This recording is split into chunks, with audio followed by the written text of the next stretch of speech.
লাগাতে হয়, জানেন না তো?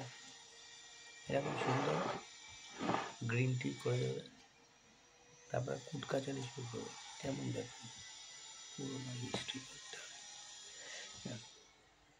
সত্যি আমি ভাবছি যে ওই মেয়েগুলো কত ভালো ছিল, যারা নামগুলো মনে পড়ে কিন্তু তাদের বর দেখলে আবার হয়তো যদি কোনো রকমের কোথাও চলে যায় তাহলে তো আবার সেই তাদের বাড়িতে অশান্তি শুরু হয়ে যাবে না, গৃহযুদ্ধ শুরু হয়ে যাবে।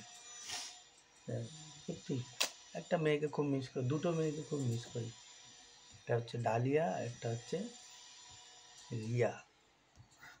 হ্যাঁ, একজন বাইরে চলে গেছে, বিদেশ চলে গেছে, আমার মতন হ্যাবলা ছ্যাবলা লোককে কি আর ভালোবাসবে সব। কিন্তু ডালিয়া মেয়েটা খুব ভালো ছিল। কেন যে তোর মাকে বিয়ে করলাম, কেয়ারিং না, সবসময় কেয়ারিং হওয়া হচ্ছে মানে খুব ভালো হওয়া উচিত, এগুলো কেয়ারিং।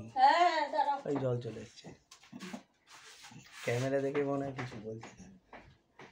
যাই হোক, যারা দূর দূরান্তে আছো, এই ডালিয়া আর রিয়া, যদি তোমার আমার ভিডিও দেখে থাকো তা তোমরা রাগ করো না। আমার মনের আক্ষেপটা আমি বললাম আর কি, আর কিছু না। মানে ডালিয়ার সঙ্গে বিয়ে হলে খুব ভালো হতো, কারণ মেয়েটা খুব কেয়ারিং, মানে জানি না কী করে জানলাম কেয়ারিং।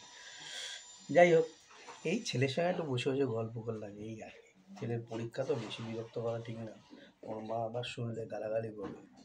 এইভাবে সকালবেলা সূত্রপাত, যদি আগুন লাগাতে চান এইভাবে আগুন লাগান, দেখবেন একদম দাউ দাউ করে আগুন জ্বলবে। ওর বোনও খুব ভালো, কিন্তু বোনের বিয়ে হয়ে গেছে না, বোনের বিয়ে হয়ে গেছে, বোন মেয়েটা ভালো, স্বামীর প্রতি যত্ন নেয়, হ্যাঁ, যেগুলো কিন্তু আমার বউ যত্ন নেয় না। আসলে কি ঠিক বলছি বাবা, যখন যে কোনো মেয়ের সঙ্গে বিয়ে করবি, প্রেম কর, বিয়ে কর, মেয়েটার ব্যাকগ্রাউন্ড যেন ভালো হয়। ব্যাকগ্রাউন্ড বলতে ফ্যামিলি যেন ভালো থাকে, এবং মেয়েটা যেন খুব ভালো হয়, সুশ্রী হয়। এখন অবশ্যই সুশ্রী মেয়ে পাওয়া, সুন্দর, এইসব পাওয়া খুব দুষ্কর ব্যাপার এখন, তাও আছে, অনেক আছে।